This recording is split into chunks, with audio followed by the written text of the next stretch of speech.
Have bin आणि had बीनमधला फरक तुम्हाला माहिती आहे का? हॅव बीन म्हणजे काय, की भूतकाळापासून ते आत्तापर्यंत एखादी क्रिया चालू आहे, ठीक आहे. आणि हॅड बीन म्हणजे की एखादी क्रिया भूतकाळामध्ये चालू होती. ओके, तर त्याची काही आपण उदाहरणं पाहूया. She has been studying for 2 years. तर ती 2 वर्षापासून अभ्यास करत आहे. म्हणजे की हॅज बीन आहे म्हणून इथे स्टडिंग लागलेलं आहे, ठीक आहे. पण फक्त आपल्याला हॅज वापरायचं आहे. शी हॅज म्हणजे की तिने अभ्यास केला. तर इथे आपण काय बोलू शकतो? शी हॅज स्टडीड. मग त्यावेळेस वर्बचा थर्ड फॉर्म घ्यायचा आहे, ठीक आहे.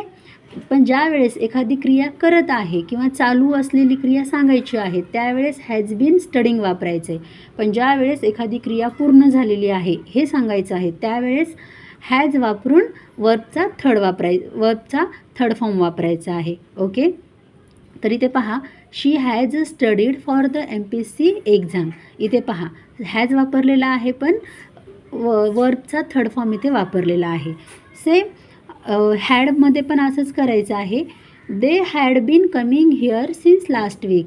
आता इथे फॉर का दिलेलं नाही आहे आणि इथे सिन्स का दिलेलं आहे? ज्यावेळेस आपल्याला म्हणजे की ड्युरेशन सांगायचं आहे, जसे की टाईम, त्यानंतर इयर आणि डेज, त्यावेळेस आपण फॉर वापरणार आहोत. ओके, पण इथे सिन्स वापरलेला आहे कारण की आपण इथे वेळ सांगतो आहे, ठीक आहे. त्यामुळे इथे सिन्स वापरलेला आहे. तर ते 2 आठवड्यापासून इथे येत होते. आता हॅड म्हणजे फक्त आपल्याला बीन वापरायचं नाही आहे, फक्त हॅड वापरायचं आहे. मग त्यावेळेस पण आपण इथे काय करणार आहोत, तर वर्बचा थर्ड फॉर्म घेणार आहे. She had come here before the rain. म्हणजे की पाऊस येण्यापूर्वी ती इथे आली होती. आता इथे हॅड कम ज्यावेळेस आहे त्यावेळेस इथे पास्ट परफेक्ट टेन्स आहे दाखवलेला आहे, कारण की इथे क्रिया पूर्ण झालेली आहे म्हणून वर्बचा आपण थर्ड फॉर्म इथे घेतलेला आहे, ठीक आहे. आता असं पण वापरू शकतो आपण, शी केम हिअर, ती आली, ती इथे आली. पण ती इथे आली होती ज्यावेळेस आपल्याला असं सांगायचं असतं त्यावेळेस शी हॅड कम हिअर.